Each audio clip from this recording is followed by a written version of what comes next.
সাফ নারী ফুটবলের অষ্টম আসরের ফাইনাল কাল।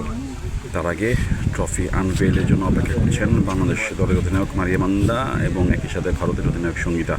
মাঠের বাইরে তাদের মধ্যে নিশ্চয়ই একটা আলাদা একটা সম্পর্ক রয়েছে, আলাদা একটা বন্ধুত্ব রয়েছে। এক কথায় বললে বেশ খুশ গল্পে মেতে উঠেছেন তারা।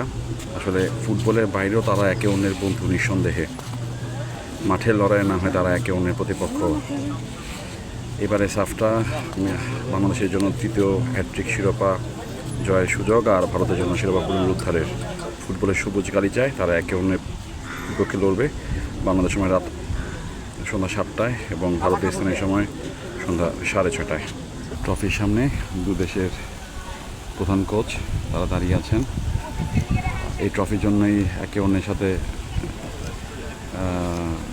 টেকনিক্যাল যুদ্ধে তারা নামবেন। এবং পাশে দাঁড়িয়ে রয়েছে দু দলের দুই ক্যাপ্টেন, মারিয়া মান্দা বাংলাদেশের এবং সঙ্গীতা ভারতের। তারাও এই ট্রফির সামনে আসলে দাঁড়িয়েছেন, আবারও দাঁড়াচ্ছেন। দেখতে পাচ্ছি সঙ্গীতাকে এবং মারিয়া মান্দা এসেছেন ফ্রেমে। সিঙ্গেল ছবি তুলছেন তারা এই ট্রফির সাথে। ভারতের কোচ এবং ক্যাপ্টেন ট্রফির সামনে দাঁড়িয়ে ছবি তুলছেন এখন। বাংলাদেশের ক্যাপ্টেন এবং কোচ, ক্যাপ্টেন মারিয়া মান্দা এবং কোচ পিটার বাটলার ট্রফির সামনে দাঁড়িয়ে ছবি তুলছেন। বাংলাদেশের সামনে তৃতীয় শিরোপা জয়ের হাতছানি এবং ভারতের জন্য শিরোপা পুনরুদ্ধারের মিশন। দেখতে পাচ্ছেন দু দলের দুই ক্যাপ্টেন ট্রফি হাতে এবার দাঁড়িয়ে রয়েছেন। বাংলাদেশের এবং ভারতের ক্যাপ্টেন ট্রফি হাতে দাঁড়িয়ে রয়েছেন। এই শিরোপার জন্য, এশিয়ার শ্রেষ্ঠত্বের জন্য তাদের এই লড়াই। বাংলাদেশের দলের কোচ পিটার বাটলার এবং ভারতের কোচ ক্রিস্পন ছেত্রী একে অন্যের সাথে শেষবারের মতো আলোচনা করে নিচ্ছেন, কথা বলে নিচ্ছেন।